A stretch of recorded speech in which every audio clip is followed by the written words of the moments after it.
کہ ابو جندل اب میں معاہدہ لکھ چکا ہوں، اب میں معاہدہ قبول کر چکا ہوں اور میری مصالحت ان شرائط پر ہوئی ہے۔ اور دیکھو مسلمانوں کی اور قریش کی صلح ہو جانا، ایک معاہدہ آپس میں ہو جانا، یہ ایک ٹریٹی بھی معجزے سے کم نہیں ہے، اور اس میں 10 سال تک جنگ نہیں ہوگی۔ دونوں مسلمان ہوں یا اہل مکہ ہوں، ان کے بیچ قتل و غارت گری بند ہو جائے گی۔ ابو جندل تم صبر کر لو، تم مکہ واپس چلے جاؤ۔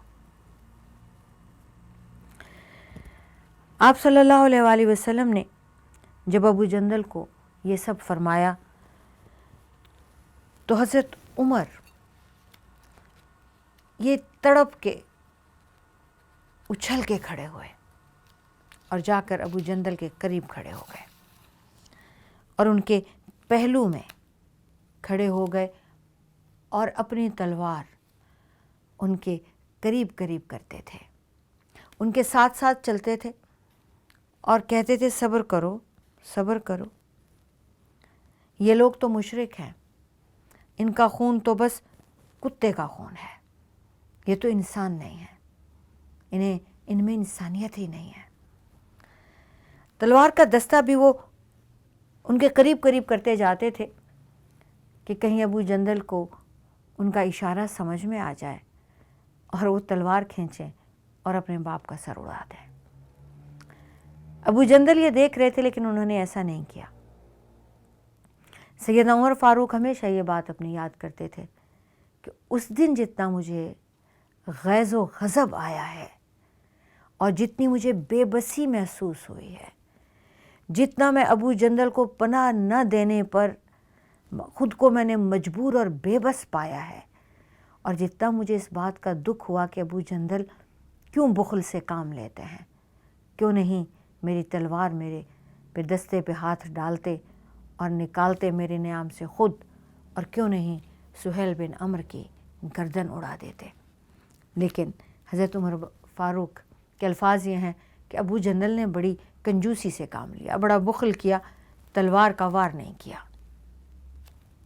آپ صلی اللہ علیہ وآلہ وسلم جب معاہدہ لکھوا کر فارغ ہوئے، عزیزان گرامی 1400 مسلمان احرام باندھے ہوئے، قربانی کے جانور ساتھ لائے ہوئے، ذہنی طور سے مکہ میں داخل ہو کر عمرہ کرنے کے لیے خود کو تیار کیے ہوئے، اور 15 روز کا مدینے سے مکہ تک کا سفر کیے ہوئے۔ اب جب وہ انتظار کرتے ہیں، بیٹھتے ہیں کہ حضرت عثمان واپس آ گئے، بیعت بھی ہو گئی، تو اب جو صلح ہوئی ہے تو وہ جو معاہدہ ہے وہ تو ایسا ظالم معاہدہ ہے کہ اب مسلمان مکہ جا ہی نہیں سکتے، عمرہ کر ہی نہیں سکتے، اور ساری شرائط مسلمانوں کے کانوں کو اچھی نہیں لگ رہی، اور سب کے سب مسلمانوں کے چہرے اتر گئے ہیں، اور کوئی بھی کسی کو سمجھ نہیں آ رہا کہ کیا ہوگا، کسی کو اچھا نہیں لگ رہا کہ کیوں اتنا جھک کر ان شرائط کو قبول کیا جائے۔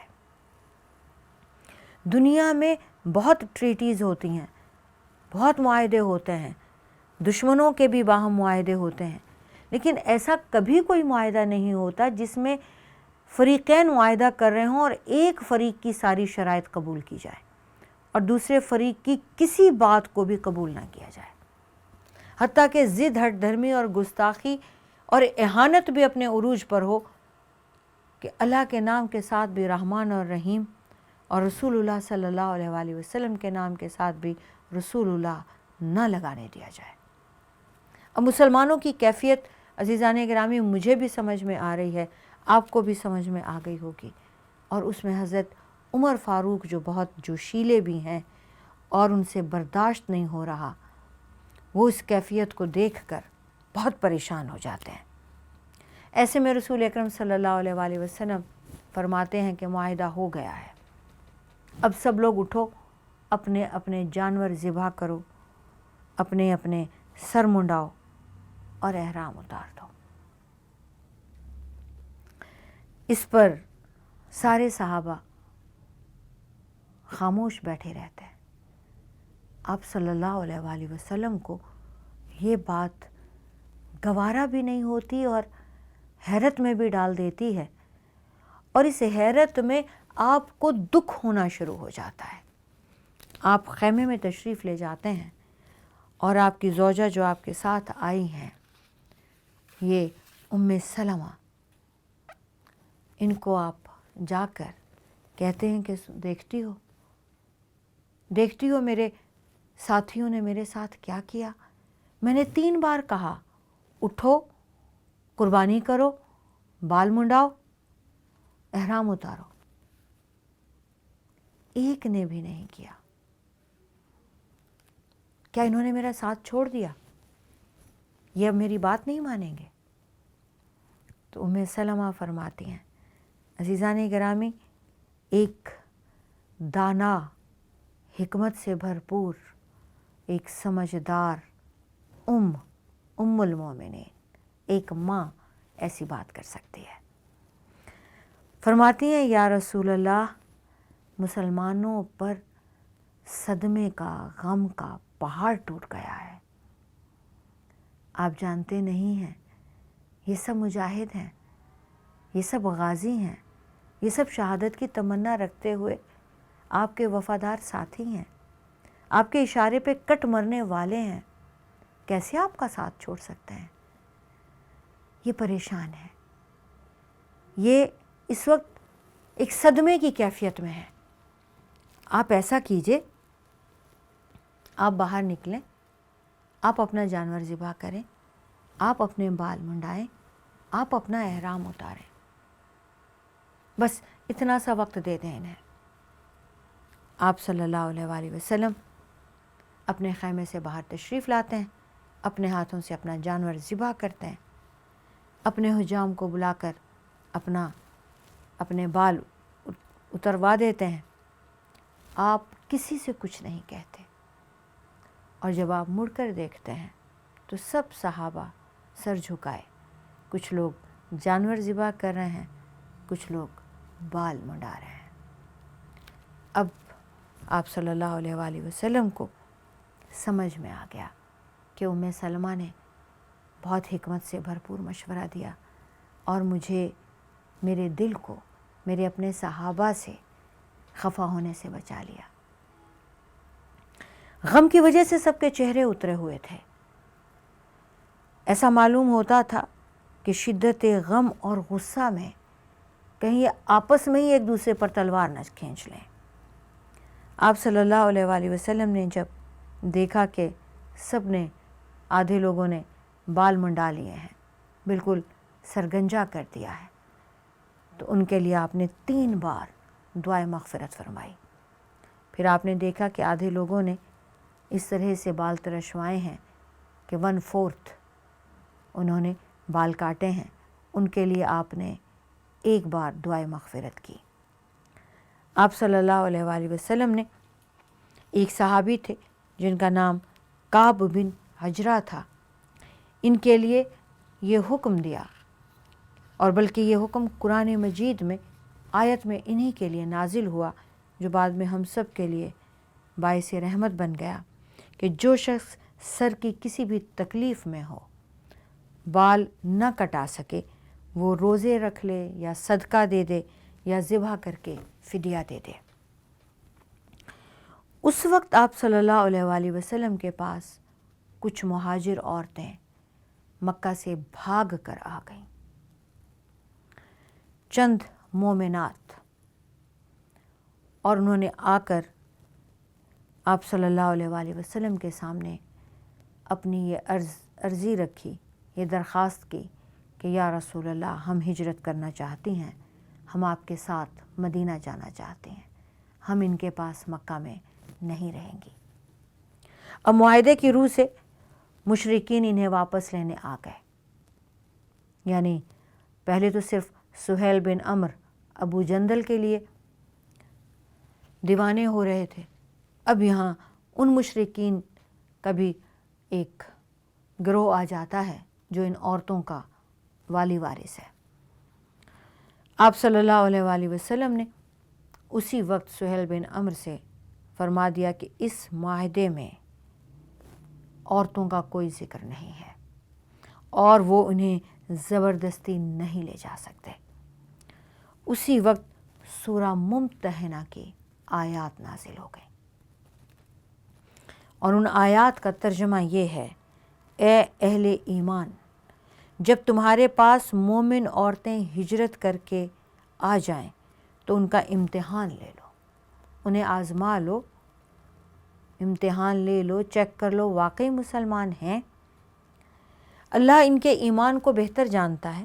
اگر ان کو مومن سمجھو، تم اپنے امتحان میں یہ محسوس کرو کہ واقعی وہ ایمان والیاں ہیں، تو کفار کی طرف انہیں مت پلٹانا۔ نہ کافر مرد ان کے لیے حلال ہیں اور نہ وہ کافر مردوں کے لیے حلال ہیں، البتہ ان کے کافر شوہروں کو جو مہر انہوں نے انہیں دیے تھے وہ انہیں لوٹا دو اور مہر واپس لے کر وہ چلے جائیں، ان کے حوالے ان عورتوں کو نہ کرو۔ یہ سورہ ممتحنہ کی آیات ہیں جن کا میں نے ترجمہ عرض کیا۔ اور پھر تم پر یہ کوئی حرج نہیں ہے کہ تم ان سے نکاح کر لو جب کہ تم انہیں ان کے مہر ادا کرو، اور کافر عورتوں کو اپنے نکاحوں میں نہ رکھو۔ عزیزان گرامی، اس سے پہلے کوئی مومن مرد اپنی کسی مشرک بیوی کو چھوڑا نہیں تھا۔ اگر کوئی عورت اپنی خواہش نفس سے اسلام کی طرف نہیں آئی تو بھی وہ مومن مرد کی بیوی تھی۔ اسی طرح مومن عورتیں بھی مشرک مردوں کے نکاح میں تب تلک تھیں۔ اس کے بعد یہ فیصلہ ہو گیا، صلح حدیبیہ کے ساتھ ہی یہ اسلام کا ایک بہت بڑا حکم آ گیا کہ آج کے بعد مومن مرد صرف مومن عورت کے ساتھ اور مومن عورت صرف مومن مرد کے ساتھ رہے گی، اور اگر کافر مرد انہیں واپس لینے کے لیے آتے ہیں تو وہ ان کا حق المہر جو انہوں نے نکاح کے وقت دیا تھا وہ انہیں لوٹا دیا جائے اور وہ یہ لے کر چلے جائیں، اور آپ اسی وقت ان میں سے جس سے چاہے نکاح کر سکتے ہیں۔ اس آیت کے نازل ہونے کے بعد اگر کوئی مومنہ، کوئی مسلمان عورت ہجرت کر کے آتی تو اللہ تعالیٰ کے اس ارشاد کی تکمیل میں رسول پاک صلی اللہ علیہ وآلہ وسلم اس خاتون کا، اس مومن عورت کا امتحان لیتے کہ وہ واقعی مومن ہے، اور اگر وہ مومن ہوتی پھر آپ اس کے بیعت لیتے، یعنی وہ عورت بیعت لیتی اور پھر آپ انہیں مکہ میں یا کافر مرد کے پاس واپس نہ فرماتے۔ اس حکم کے مطابق مسلمانوں نے بھی اپنی کافر بیویوں کو طلاق دے دی۔ حضرت عمر کی بھی 2 بیویاں اس وقت تک مشرک تھیں، انہوں نے بھی ان دونوں کو طلاق دے دی۔ اس میں سے ایک کے ساتھ معاویہ بن سفیان نے اور دوسرے کے ساتھ صفوان بن امیہ نے شادی کر لی۔ مسلمانوں کو صلح حدیبیہ سے سخت غم اور فکر لاحق ہوا۔ ایک تو انہیں بیت اللہ میں داخل نہ ہونے کا غم تھا، اور دوسرا انہیں اپنی توہین کا شدت سے احساس تھا کہ اگر ہم دین حق پر ہیں تو کیا وجہ ہے کہ ہم ان کے دباؤ کو قبول کریں۔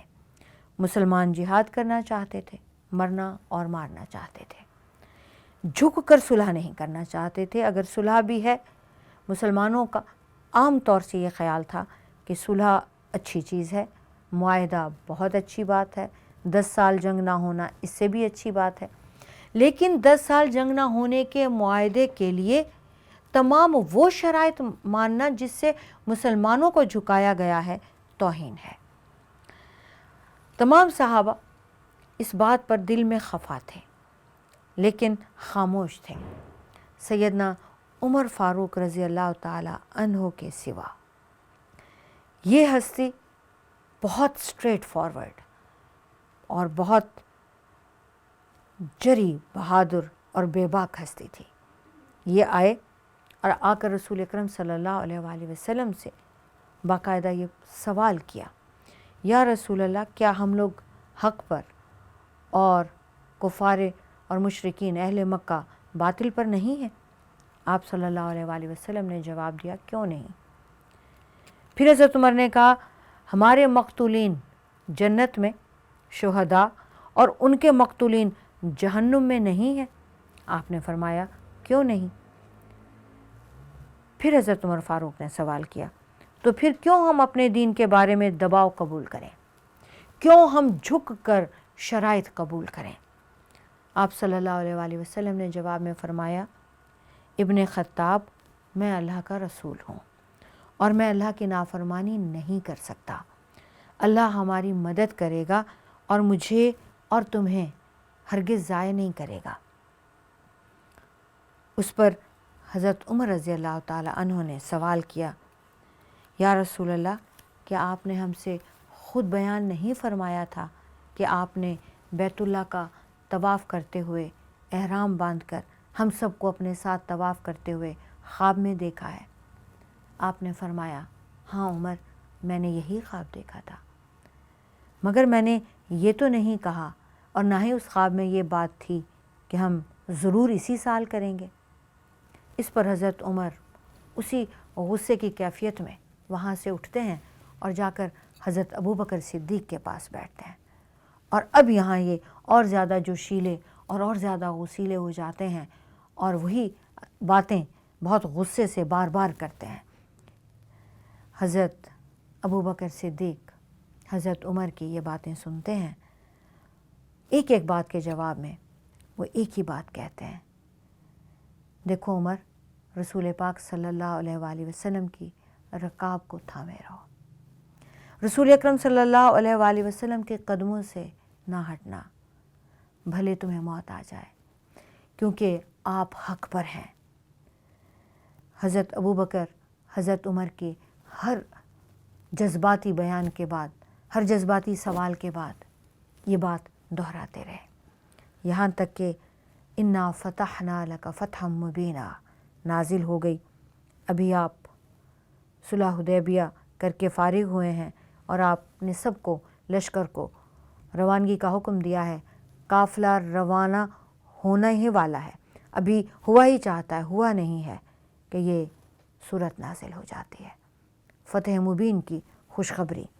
آپ صلی اللہ علیہ وآلہ وسلم مدینہ کا سفر شروع فرماتے ہیں، یہ آیات کے لیے حضرت عمر فاروق کو اپنے پاس بلاتے ہیں اور سب سے پہلے انہیں یہ آیات سناتے ہیں کہ عمر، تمہارا دکھ، تمہارا غصہ، تمہاری بے چینی، تمہاری پریشانی ابھی ختم کرتے ہیں، اللہ تعالیٰ نے اس کا حل نکال لیا ہے۔ اور یہ صورت مکہ سے مدینہ کے رستے میں حدیبیہ سے نکلتے ہی اللہ تعالیٰ نے سیدنا عمر فاروق کی تسلی کے لیے اور مسلمانوں کی تسلی کے لیے نازل فرما دی کہ ہم آپ کو خوشخبری دیتے ہیں فتح مبین کی۔ سیدنا عمر فاروق نے جو ہی یہ سنا تو سوال کیا، یا رسول اللہ، کیا یہ صلح حدیبیہ ہمارے لیے فتح کی خوشخبری ہے؟ کیا اتنی خوش آئند اور مبارک صلح ہے یہ؟ یعنی جو شرائط دیکھ کے ہماری اس وقت حالت پر یہ بنی ہوئی ہے، یہ ہمارے لیے اللہ تعالیٰ فرما رہے ہیں کہ خوشخبری ہے؟ آپ صلی اللہ علیہ وآلہ وسلم نے فرمایا کہ ہاں عمر، یہ آنے والے دنوں میں اللہ تعالیٰ خود ثابت فرمائے گا کہ مسلمانوں کے لیے یہ کتنی بڑی فتح ہے۔ یہ سنتے ہی حضرت عمر فاروق کے دل کو سکون آ گیا اور وہ خاموشی سے وہاں سے چلے گئے۔ عزیزان گرامی، انشاءاللہ تعالیٰ اسی کے اوپر پھر بات کرتے ہیں۔ وآخر دعوانا ان الحمدللہ رب العالمین۔ السلام علیکم۔